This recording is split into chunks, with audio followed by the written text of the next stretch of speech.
Assalamualaikum warahmatullahi wabarakatuh. Bismillahirrahmanirrahim. Alhamdulillahi rabbil alamin. Wa bihi nasta'inu ala umuri dunya waddin. Wassalatu wassalamu ala asyrafil anbiya wal mursalin Sayyidina wa maulana Muhammadin al-amin. Allahumma salli wa sallim wa barik ala hadin nabiyil karim wa ala alihi wa ashabihi wa tabi'ina lahum ajma'in, amma ba'du. Qad qala Allah Ta'ala fi kitabil karim fi surati Ali Imran ayat yang ke-7 ya. 7. Ayat ke-7. A'udzu billahi minasy syaithanir rajim. Bismillahirrahmanirrahim. Wallahu alladhi anzala 'alaikal kitaba minhu ayatun muhkamatun hunna ummul kitab. منه آيات محكمات هن أم الكتاب وأخر متشابهات فأما الذين في قلوبهم زيغ فيتبعون ما تشابه منه ابتغاء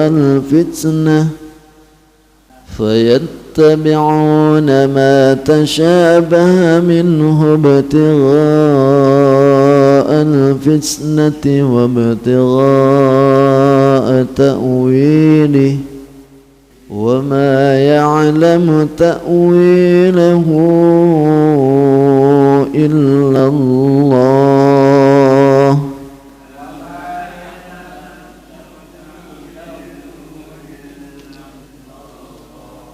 والراسخون في العلم يقولون آمنا به كل من عند ربنا وما يذكر إلا أولو الألباب ربنا لا تزغ قلوبنا بعد إذ هديتنا وهب لنا من لدنك رحمة إنك أنت الوهاب ربنا إنك جامع الناس ليوم لا ريب فيه إن الله لا يخلف الميعاد. الله العظيم صدق رسوله النبي الكريم ونحن على ذلك من الشاهدين والشاكرين والحمد لله رب العالمين. Hadratul mukarramin wal karamat, Bapak Ibu jamaah para sepuh yang semua hadir, yang ulun hormati dan insyaallah semuanya dimuliakan oleh Allah Subhanahu wa taala. Alhamdulillah, kita bersyukur di subuh ini kembali kita dipertemukan dalam keadaan sehat walafiat, diberikan kesempatan kembali guna terus istiqomah melaksanakan salat subuh dengan berjamaah, lalu kita langsungkan dengan kajian. Semoga apa yang dilakukan di hari ini mendapatkan barokah dari Allah, turunnya rahmat dari Allah, dan mudahan dengan adanya berkah kumpulan, berkah pengajian, berkah berjamaah, hajat, keinginan kita dikabul oleh Allah Subhanahu wa taala. Amin ya rabbal alamin. Salawat dan salam tidak hentinya semoga dibarwahkan kepada baginda kita Sayyidul Mustafa wal Murtada, Nabi besar Muhammadin sallallahu alaihi wasallam. Tidak lupa pada keluarganya, para sahabat, para tabi'in, para tabi'ut tabi'in, sampai kepada kita tentunya, yang mudahan kita pun khususnya yang berkumpul di tempat ini, kita semua nanti di yaumil kiamah diaku sebagai umatnya. Amin.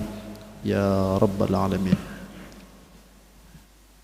Bapak Ibu yang dirahmati Allah, tidak terasa alhamdulillah malah subuh ini kita sudah berada di hari yang kelima di bulan Dzulhijjah.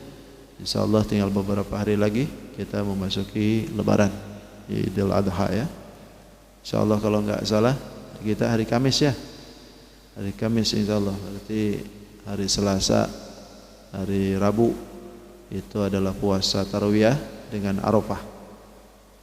Hari Kamisnya kita lebaran insyaallah.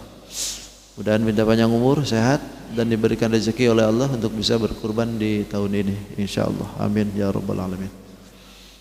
Baik, bismillahirrahmanirrahim. Kajian kita di surat Ali Imran ayat yang ke-7.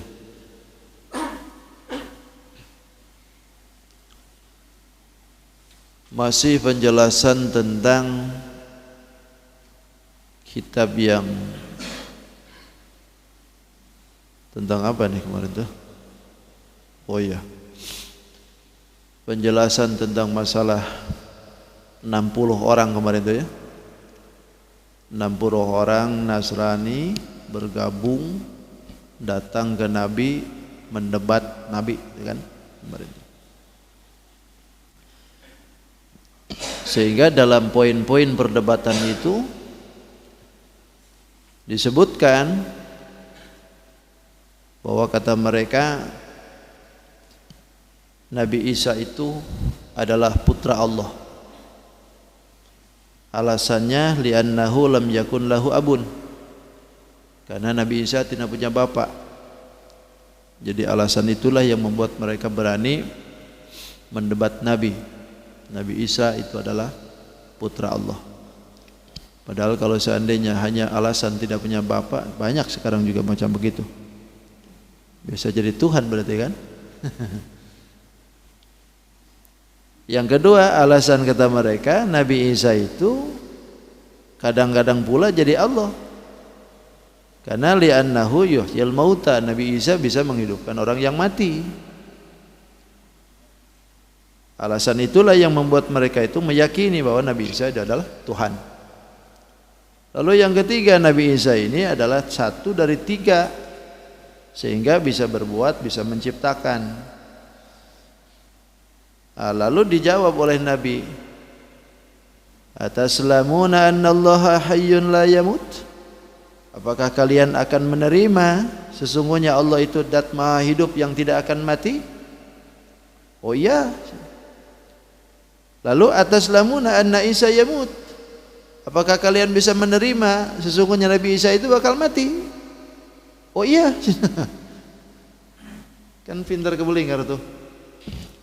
Dia nyebutin tadi Nabi Isa adalah Tuhan yang tidak akan mati karena bisa menghidupkan. Sementara ketika ditanya apakah Nabi Isa akan mati? Iya, dan bakal mati. Bahkan kata Rasul, ataslamuna annallaha yusawwiru fil arhami kaifa yasha? Apakah kalian akan menerima sesungguhnya Allah itu bisa merupakan bayi yang ada di dalam rahim dengan sekehendak Allah? Oh iya. Jadi kalau macam begitu bisa menerima itu semua, kenapa Nabi Isa itu bisa jadi Tuhan? Sementara Nabi Isa sendiri pun ada yang merupakan, ada yang membentuk. Jadi sebetulnya siapa Nabi Isa ini? Kan gitu. Maka itu semua dipatahkan oleh Allah Subhanahu wa taala. Maka kata Allah, "Huwallazi yusawwirukum fil arhami kaifa yasha." Dialah kata Allah, Allah yang telah membentuk, menjadikan siapapun fil arham, di dalam rahim ibunya itu, kaifa yasha, bagaimana kehendak Allah. Mau bengok kah, mau putih, mau hitam, mau mancung kah, mau mancung ke belakang kah, itu terserah kami kata Allah. Yang jelas keluarnya pasti enggak jauh beda dengan yang pertamanya. Gitu. Kalau bapaknya hitam ya udah. Kalau bapaknya putih ya iya. Kalau bapaknya mancung ya keluarnya enggak jauh. Yang mengherankan itu ketika bapaknya pesek, hidungnya mancung anaknya. Ini Bapaknya hitam, anaknya putih ini. Nah, ini dari mana nih gennya nih? Gak jauh. Lalu kata Allah, huwallazi anzala 'alaikal kitaba minhu ayatun muhkamatun hunna ummul kitab wa ukharu mutasyabihat. Kata Allah, wallahu alam bi haqiqatil murad. Huwallazi, dialah alladzi dzat anzala 'alaika, yang telah menurunkan kepada engkau alkitab, kitab. Minhu, sebagian dari kitab itu ayatun muhkamatun, ada ayat-ayat muhkamat. Hunna ummul kitab, itulah induk pokok-pokok dari pembahasan kitab. Wa ukharu mutasyabihat, dan yang lainnya pun ada ayat mutasyabihat. Fa ammal ladzina, adapun orang-orang fi qulubihim, yang ada di dalam hatinya itu zaighun, ada condong kepada kesesatan. Zaighun itu mailun anil haqqi. Fayattabi'una ma, maka mereka itu mengikuti ma, ayat-ayat tasyabaha, yang tasyabaha, yang apa, tasyabuh, serupa, minhu, dari ayat itu ayat, ibtigha'an, karena mencari al-fitnati, fitnah, wa ibtigha'a ta'wilihi, dan mencari takwil-takwilnya. Wa ma ya'lamu ta'wilahu, dan tidaklah mengetahui ta'wilahu, akan takwilan itu ma, illallah, kecuali Allah subhanahu wa ta'ala. Warrasikhuna, adapun orang yang rasikh fil ilmi, di dalam keilmuan, yaqulun, mereka akan berkata, amanna bih, kami beriman dengan itu. Kullun, semuanya itu juga min 'indi rabbina, datang dari sisi Tuhan kami. Wa ma yadhakkaru, dan tidaklah mengambil pelajaran illa ulul albab, kecuali orang-orang yang berakal. Sedikit. Huwallazi anzala 'alaikal kitab. Ini kembali yang menjadi sebabnya, sebab nuzulnya adalah adanya delegasi dari Nasrani Najran, sebagaimana yang tadi. Nasrani datang ke Nabi, lalu mendebat Nabi. Dalam poin-poin perdebatan itu tadi sudah disebutin. Lalu ada lagi, kata mereka kepada Nabi nih, alasta ataqula anna Isa ruhullah wa kalimatuh. Bukankah engkau itu mengatakan bahwa Isa itu adalah ruh Allah dan juga kalimat-kalimat Allah? Lalu kata Nabi, "Na'am, ya. Isa itu adalah ruh Allah. Ruhullah, bukan ibnullah. Dan Isa itu pun juga kalimatullah, tanda-tanda kebesaran Allah." Lalu faqalu, oh kalau begitu yakfina dzalika fi kaunihi ibnullah. Kami ini mencukupkan diri daripada itu tuh, keadaan Nabi Isa itu adalah ibnullah, anak Allah, bukan ruhullah. Kekeh aja dia. Kekeh aja dia.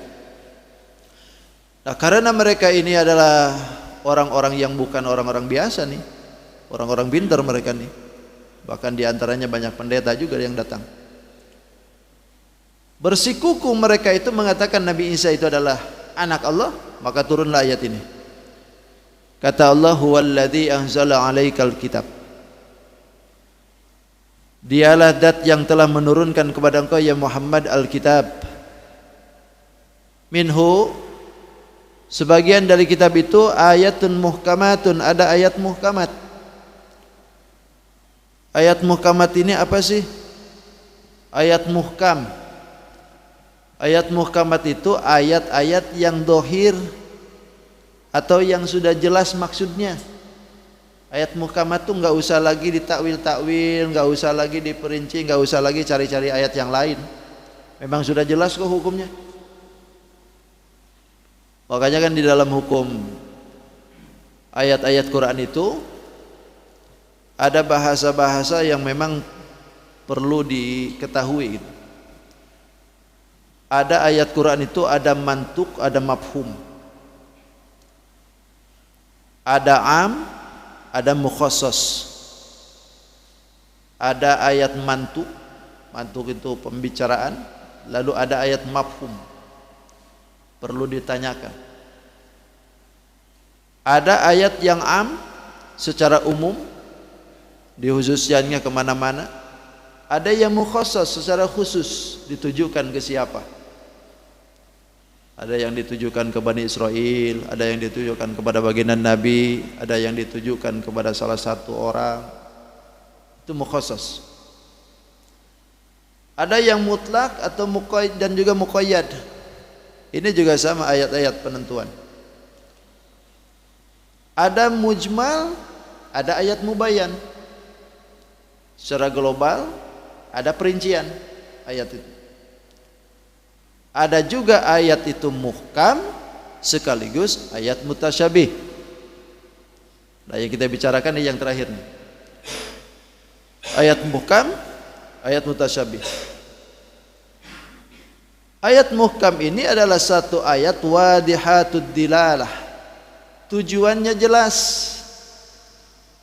Tujuannya sudah bisa diprediksi. Tujuannya sudah ketahuan. Aqimis shalah wa atuz zakah. Itu kan sudah jelas ayatnya. Gak perlu ditawil-tawil lagi, gak perlu cari-cari ayat lagi. Ngapain ya Allah nyuruh sholat? Kita cari lagi coba ayatnya. Tidak perlu begitu. Sudah jelas kok. Tujuan-tujuan ayat macam seperti ini tuh. Itu ayat muhkam disebut.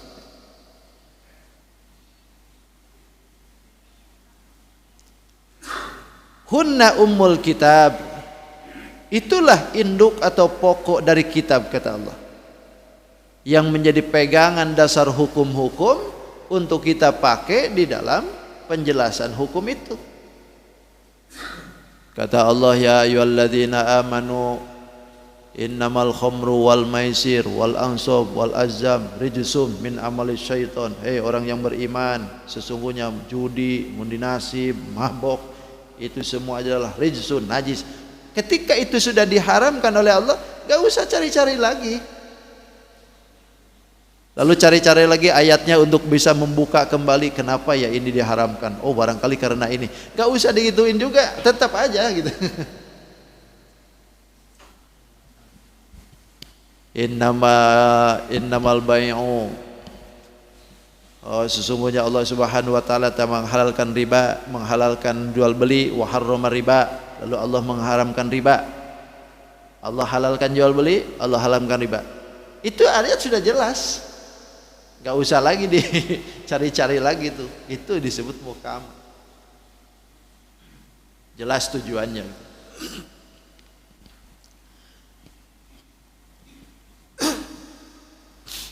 Lalu yang kedua, wa ukharu mutasyabihat ay la tufhamu ma'aniha ka awali suwar.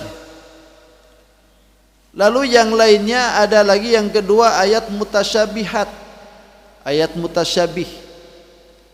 Ayat mutasyabih ini adalah ayat-ayat yang tidak terpahami akan maknanya. Sebagaimana kita di awal tuh, datang-datang tiba-tiba alif lam mim. Apa maknanya? Ada yang tahu tuh? Alif lam ra Yasin Toha. Walaupun ada pemaknaan yang memahami gitu. Tapi kan itu ayat mutasyabih. Atau dalam ayat itu menyebutkan bahwa kata Allah, kullu syai'in halikun illa wajhah. Segala sesuatu itu akan rusak, akan binasa, illa wajhah, kecuali wajah. Wajah itu wajahahu itu kan wajah. Ini ayat-ayat yang seperti ini perlu perlu dikaji kembali. Sebab ini mutasyabih, nggak bisa dimengerti maknanya. Kenapa tidak boleh diartikan dengan seujratnya atau seutuhnya gitu daripada ayat itu? Sebab di dalam ayat lain ada yang menunjukkan ketidakbolehan itu. Sehingga apa, misalkan kita memaknai ayat itu kullu syai'in halikun illa wajhah, semua itu akan rusak kecuali wajah. Wajah ini yang dimaksudkan siapa? Allah misalkan. Kalaulah Allah itu disebutkan ada wajahnya, sementara di dalam ayat lain menyebutkan laisa kamitslihi syai'un. Allah itu tidak ada yang sama dengan sesuatu apapun. Oh, berarti kalau kita itu menyamakan itu Allah punya wajah, musyrik berarti kita. Kufur kita. Karena menyamakan Tuhan dengan bentuk yang ada seperti kita. Sementara Allah nyebutin laisa kamitslihi syai'un. Tidak ada sesuatu apapun yang sama dengan Allah. Nah, inilah perlu ditakwil. Maka pengertian daripada maksud wajah itu adalah zat. Makanya segala sesuatu itu akan binasa, akan rusak, illa wajhah, kecuali zat Allah. Itu mutasyabih. Tidak bisa dimengerti akan pemaknaannya.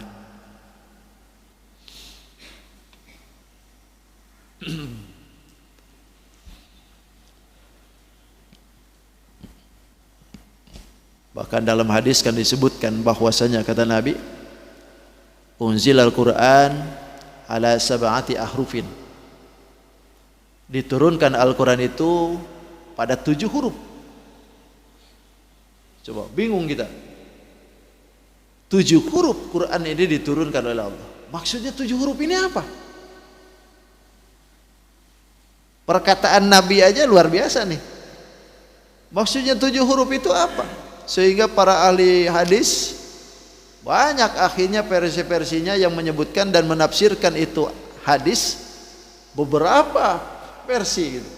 Beberapa pengertian. Ada yang menyebutkan 7 huruf itu adalah 7 qiraat, 7 bacaan, karena di dalamnya Quran itu mengandung 7 bacaan, sehingga dalam pembacaannya bisa dibeda-bedain karena memang Nabi sendiri yang ngajarin begitu. Alhamdulillahi rabbil alamin, Ar-Rahmanir Rahim, Maliki yaumiddin. Lalu Nabi mengajarin lagi, Ar-Rahmanir Rahim, Maliki yaumiddin. Dihilangkan. Siratal ladzina an'amta 'alaihim. Lalu ada lagi yang bacaan siratal ladzina an'amta 'alaihim. Ada lagi bacaan siratal ladzina an'amta 'alaihim. Itu kan bacaan itu. Pakai sin, pakai zai, pakai shad. Kalau kita ditulis shad. Tapi dalam prakteknya ada yang pakai sin tuh. Maroko pakai sin. Siratal ladzina an'amta 'alaihim. Siratal ladzina an'amta 'alaihim. Siratal ladzina an'amta 'alaihim. Itu Nabi yang ngajarin tuh. Kita sebut qiraah sab'ah. Bahkan didomirkan, ada yang domirnya itu didomirkan, ada yang didohirkan. Siratal ladzina an'amta 'alaihim, siratal ladzina an'amta 'alaihim, siratal ladzina an'amta 'alaihim, siratal ladzina an'amta 'alaihim. Alaihimu, alaihimu, alaihim, alaihima. Bisa? Bisa. Qiraah sabah disebutnya. Wadduha, biasa kita datang lagi wadduha wallaili idza saja ma wadda'aka rabbuka wa ma qala walala. Kalau bisa biasa kita walal akhiratu khairun. Kalau dalam qiraah sama walal akhirah, bukan hiro lagi, khira, karena biasanya dipakai tasghir. Walal akhiratu khairul laka minal ule. Bacaan tuh 7 qiraah disebutkan. Ada lagi bacanya, walal akhiratu khairul laka minal ule. Itu bisa. Walal akhiratu khairul laka minal ula. Biasa kan? Boleh. Yang enggak boleh itu turutan. Kenapa bacaan sampean gitu? Nurutin Ustaz Ahmad yang kemarin ya. Enggak bisa macam begitu. Ngaji dulu. Tak matiin dulu qiraat sabahnya. Baru beres kita bacanya. Kalau sudah ngaji, tamat, nanti baca begitu. Nanti ada yang debat, bawa aja kitabnya. Nih, kata Ustaz Ahmad. Gitu. Insyaallah, mudah-mudahan nanti beres pondoknya nanti diajarin tuh. Ya. Insyaallah nanti diadain qiraat samah tuh di sana. Dan dukung dulu nih pondoknya, beresin dulu. Beresin dulu, insyaallah, doakan ya. Dan cepat beres nih pondoknya. Di Samarinda ini enggak banyak yang mengajarkan itu tuh. Rata-rata kebanyakannya tahfidz. Banyakannya tahfidz. Yang ngajarin qiraat sabah jarang. Yang ngajarin nahwu shorof jarang. Yang ngajarin balaghah jarang. Itu. Yang ngajarin usul fikih jarang. Padahal ilmu-ilmu itu penting. Penting sekali. Hafalan Quran sebanyak apapun kalau enggak hafal itu enggak bisa apa-apa. Cuma bisa ngapalin aja. Enggak bisa buka gitu. Karena kuncinya itu dari ilmu shorof. Nahwu shorof itu. Yes, oke. Biarlah itu urusan santri ya. Urusan santri aja lah. Kita dikit-dikit aja. Itu baru 7 huruf aja. Ulama saling berikhtilafiyah tuh. Ada yang menyebutkan huruf yang 7 yang dimaksudkan oleh Nabi itu adalah perintahan, larangan, halal haram, muhkam, mutasyabih. Lalu di dalamnya adalah amsal, percontoh-contohan. Itu bagian dari yang 7 disebutnya. Jadi simpulnya perkataan Nabi aja sulit untuk dimengerti oleh kita. Apalagi Allah yang mengatakan. Wajah ayat-ayat mutasyabih ini ayat-ayat yang perlu pencermatan betul. Makanya nanti di ayat ke depannya tuh. Fa ammal ladzina fi qulubihim zayghun. Adapun orang-orang yang di dalam hatinya mereka itu zayghun, ada condong kepada kesesatan, fayattabi'u ma tashabaha minhu ibtigha'al fitnah. Mereka itu selalu mengikuti ayat-ayat mutasyabih, ayat-ayat yang samar, ayat-ayat yang saru, sehingga ibtigha'al fitnah.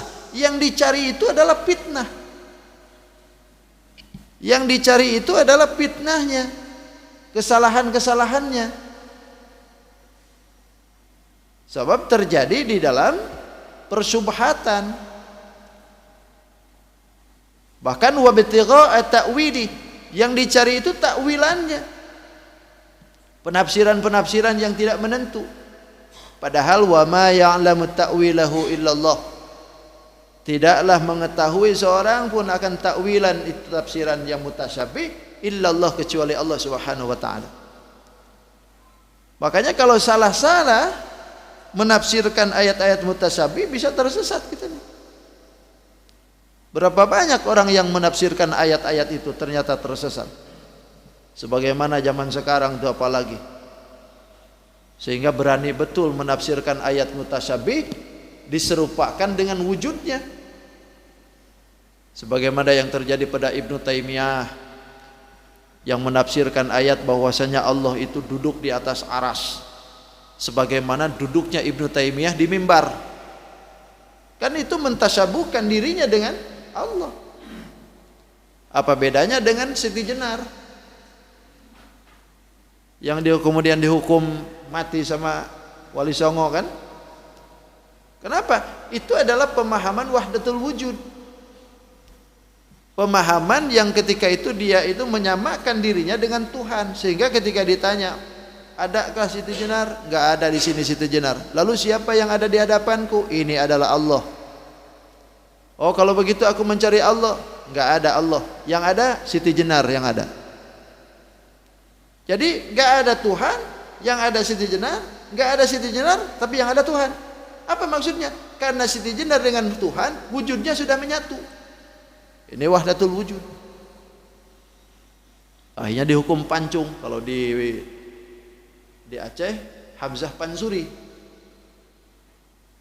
Dulu dihukum pancung tuh yang begitu tuh. Sekarang bikin pondok, Bang.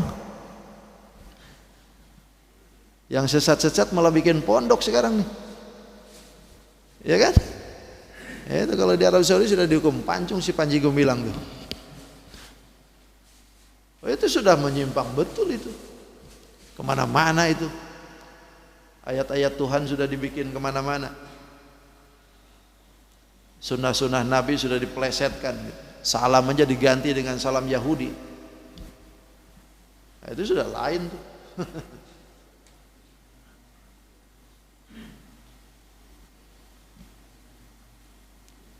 Makanya titip ya, kalau misalkan kita mau menjelaskan tentang masalah Quran, mesti menerima ayat dohir dan batin.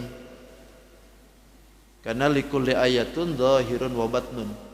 Setiap ayat itu ada dohirnya, ada batiniahnya. Bahkan ulama menyebutkan fa innal ulama dzakaru.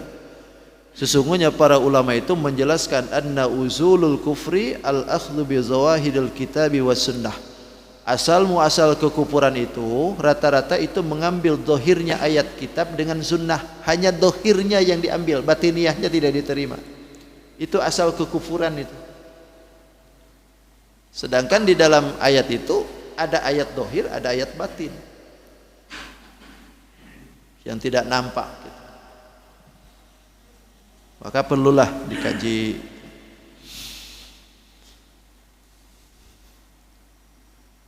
Sementara Nasara Najran ini yang datang ke Nabi itu mengakurkan Nabi Isa itu berdasarkan dohiriahnya saja. Jejak-jejaknya itu yang diambil dohirnya saja. Makanya diteruskan oleh Allah warrasikhuna fil ilmi, adapun orang yang rasikh. Rasikh ini apa? As-sabitunal mumakkinun, orang yang luas dalam cara pandang berfikirnya. Rasikh disebutnya. Mereka itu yang rasikh di dalam keilmuan, yaquluna, mereka berkata amanna bih, kami ini iman dengan ayat mutasyabih itu. Kullun min 'indi rabbina, semua datang dari Tuhan kami.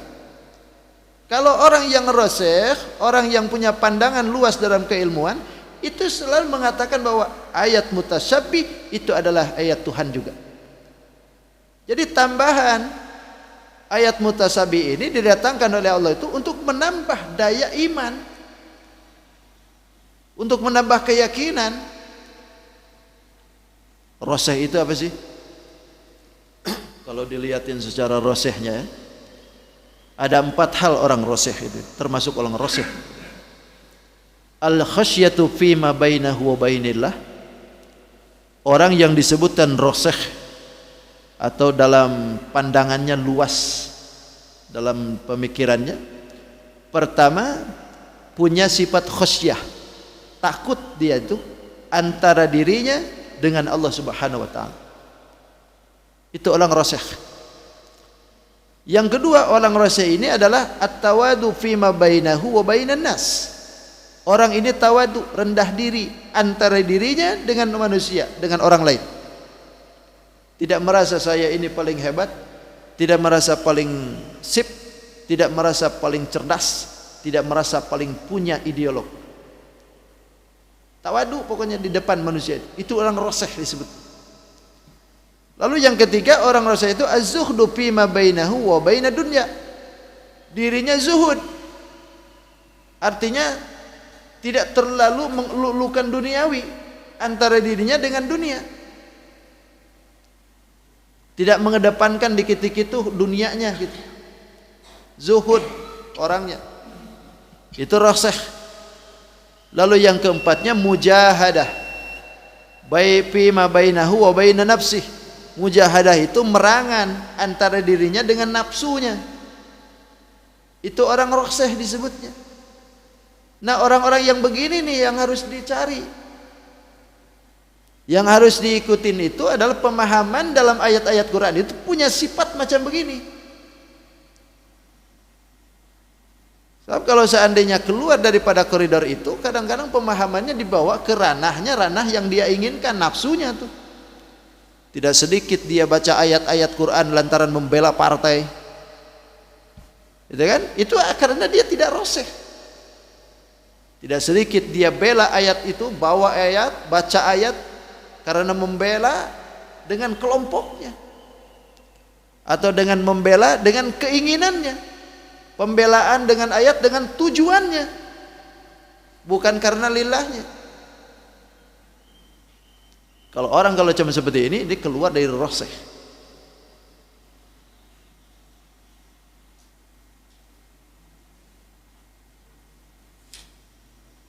Makanya pantas Ibnu Abbas menyebutkan bahwasanya dalam penafsiran itu paling tidak ada 4 bagian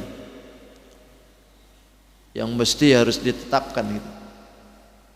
Pertama, la yasau ahadan jahluh, tidak memberikan penafsiran keleluasaan kepada orang yang jahil. Penafsiran kepada orang yang jahil tidak diberikan keleluasaan.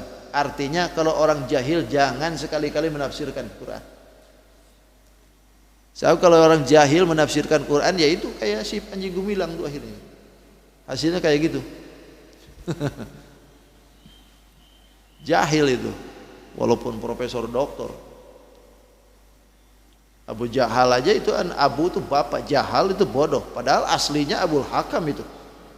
Abul Hakam itu bapaknya hukum. Itu kalau sekarang dokter, gelarnya doktor, ujungnya SH, sarjana hukum itu. Abu Jahal itu, ahli hukum dia tuh. Tapi kenapa disebutkan jahlun, Abu Jahal? Karena kebodohannya dalam ketauhidan, kebodohannya dalam menafsirkan ayat, kebodohannya dalam memahami baginda Nabi, sehingga disebutlah Abu Jahal. Jadi bodoh itu bukan berarti tidak tahu segala-galanya. Boleh jadi dia itu pintar, tapi ternyata tidak bisa membawa kepintaran itu jahlun disebut. Karena al-ilmu bila aman kasyajarin bila sajar, bila samar. Ilmu itu bila tidak ada amal, itu persis seperti pohon tanpa buah. Pohon tanpa buah. Nanam pohon mangga di depan rumah, bagus pohonnya, tapi kalau nggak ada buahnya, ujung-ujungnya ngapain juga nih tiap hari nyapuin nih pala terus mana-mana, tiap hari nih daun aja terus, kapan buahnya ini? Langsung ambil golok, kalau ikam nggak berbuah tahun depan gua tebang nih gitu. Ilmu juga begitu, ada ilmu tapi tidak ada amal, ya udah seperti pohon tanpa buah. Ilmu tinggal ilmu. Naudzubillahi min dzalik kan.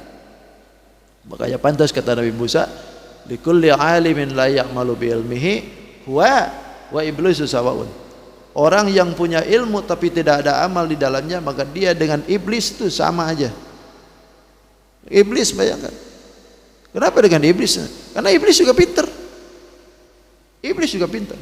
Cuman pinternya pintar keblinger. Gitu. Makanya yang cerdas-cerdas itu jangan merasa hebat sebetulnya. Iblis juga pintar. Bahkan di dalam Minhajul Abidin disebutkan bahwa kebanyakan penduduk surga itu ternyata yang punya pemikiran sederhana, bukan pintar. Punya pemikiran sederhana, nggak macam-macam gitu. Coba tengok dalam Minhajul Abidin. Keterangan Imam Ghazali menyebutkan bahwa orang yang kebanyakan masuk surga itu adalah punya pemikiran sederhana, nggak macam-macam. Habis, oke.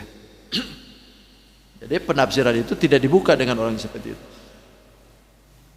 Lalu yang kedua, yatawaqqafu ala ma'rifati lughatil Arab. Bagian yang kedua penafsiran itu ditawakufkan kepada mereka yang mengerti lughatil Arabiyah. Mesti harus mengerti lughatil Arabiyah. Sementara lughatil Arabiyah ini memerlukan kajian ilmu yang disebut dengan nahwu sharaf untuk mengambil daripada bahasa awal atau menjadikan dia itu rumusannya mu'rab, apakah itu mu'rab nasab, mu'rab dhamma atau bahkan sukun, mahal nasab, mahal rofa atau bagaimana? Jumlah ismiyah, jumlah fi'liyah atau jumlahan apa? Nah, itu kan harus tahu. Makanya pengkajiannya itu tidak cukup hanya liatin secara terjemahan. Mesti juga dia itu tahu dalam kategorinya nanti. Ilmu nahu, ilmu sharaf, ilmu ma'ani, ilmu bayan, ilmu mantek, ilmu istiqaq, ilmu wado, ilmu makulat, ilmu arud, ilmu usul fikih, ilmu fikih, lughatil arabiyah. Itu pan 12 makan itu semua. Kalau sudah selesai pan 12 baru. Itu sulit betul Pak Ustaz. Ya memang sulit. Makanya al ilmu ghalun, ilmu itu mahal. Saking mahalnya, bapak-bapak jangan melecehkan ilmu. Kasih mahal harganya. Jangan murah. Ini yang ngaji dikasih 200, 150, itu terlalu murah, Bang. Ilmu itu mahal. Saking mahalnya enggak semua bisa ngerti kan? Karena saking mahalnya, susah sebetulnya ilmu itu. Saya itu suka berani mengatakan bahwa yang paling sulit itu ilmu ngaji sebetulnya. Yang paling sulit itu ilmu ngaji. Ah gampang aja ngaji. Kalau ngaji tajwid, ngaji baca itu mudah. Coba ke dalamnya lagi. Makin ke sana makin susah ngaji itu. Apalagi nanti disebutkan apa? Oh tasrihiyah, apalagi disebutkan musabihah, apalagi disebutkannya nanti natijah. Itu bahasa-bahasa yang tidak pernah terdengar, yang hanya ada di dalam balaghah. Lalu kemudian yang ketiga, wa ta'riful ulama'ur rasikh fil ilmi. Lalu yang ketiganya mengetahui ulama-ulama yang rasikh dalam keilmuannya. Tadi itu ketika menafsirkan alam Al-Quranul Karim, ketahui ulama mana ini yang rasikh. Artinya ulama mana yang bikin kitab ini. Jangan sampai yang dibaca oleh kita ini ulamanya enggak rasikh. Tidak ada sifat zuhud, tidak mengerti, bahkan di dalamnya itu ada kepentingan politik. Tuh. Maka ini halus rasikh orang mana. Ketahui dulu makanya siapa yang akan menjadikan tafsiran kita. Lalu yang keempatnya wadakhala tahtal qismainil akhirain al mutasyabih. Masuk ke dalam dua itu yang keempatnya adalah la yu'allimuhu illallah. Penafsiran yang keempat itu la yu'allimuhu, la ya'lamuhu illallah. Tidak ada seorang pun yang mengetahui akan penafsiran kecuali Allah Subhanahu wa taala. Artinya kalau memang itu sudah tidak bisa lagi ditafsirkan, udah jangan maju-maju. Jangan memaksakan diri kalau satu ayat itu tidak bisa ditafsirkan, jangan dipajukan. Macam-macam seperti ayat mutasyabih tadi. Kalau para sahabat aja ketika mau menyebutkan alif lam mim wallahu a'lam bishawab aja tuh. Artinya wallahu a'lam bishawab. Allah yang lebih tahu akan kebenarannya. Apalagi kita. Kembali ke Rasulullah. Kullun min indina wa ma yadzakkaru illa ulul albab. Kata Allah, wa ma yadzakkaru, dan tidaklah mengambil pelajaran dari semua yang dituturkan tadi illa ulul albab, kecuali mereka yang punya akal. Artinya kalau mau berpikir keluar juga tuh nanti. Memang di dalam ayat-ayat ini tidak akan bisa dimengerti kecuali kitanya mau berfikir. La yafhamu ma'aniha illa bifikrin wa ta'ammul. Kecuali dengan berfikir, lalu dipikir. Difikirkan semua, baru keluar tuh. Tapi kalau sembarangan ya udah bakal salah-salah kita nih. Naudzubillahi min dzalik ya. Makanya doakan saya mudah-mudahan apa yang disampaikan selalu tepat dengan apa yang diinginkan oleh Allah dan Rasulnya. Makanya saya nggak berani menafsirkan sendiri ya. Udah baca aja dah. Itu baca aja. Jangan berkata menurut hemat saya. Menurut hemat itu sudah lain sudah. Kalau bahasa menurut hemat saya atau menurut tafsiran saya. Oh tafsiran saya maksudnya. Kalau tafsiran saya berarti pribadi.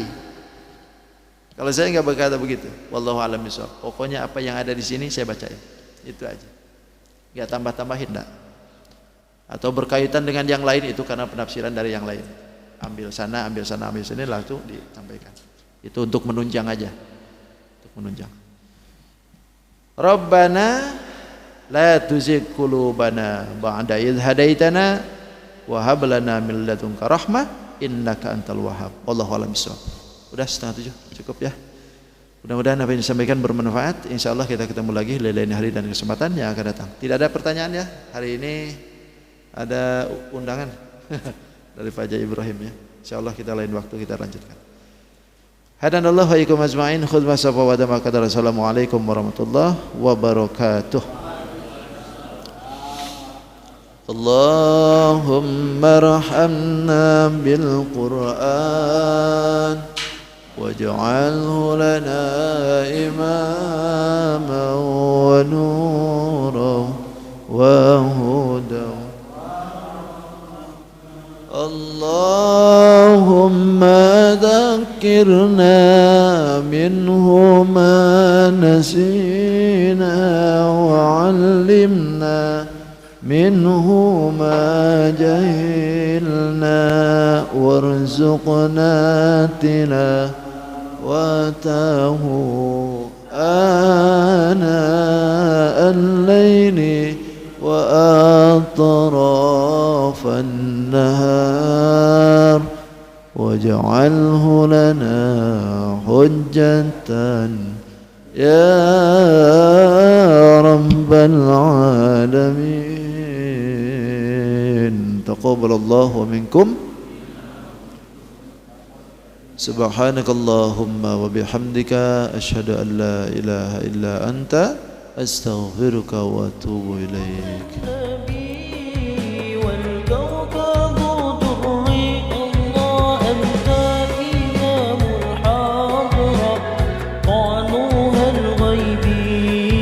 أنت إمام الحاضر سلطانها الغيبي لي عبد حمل سقي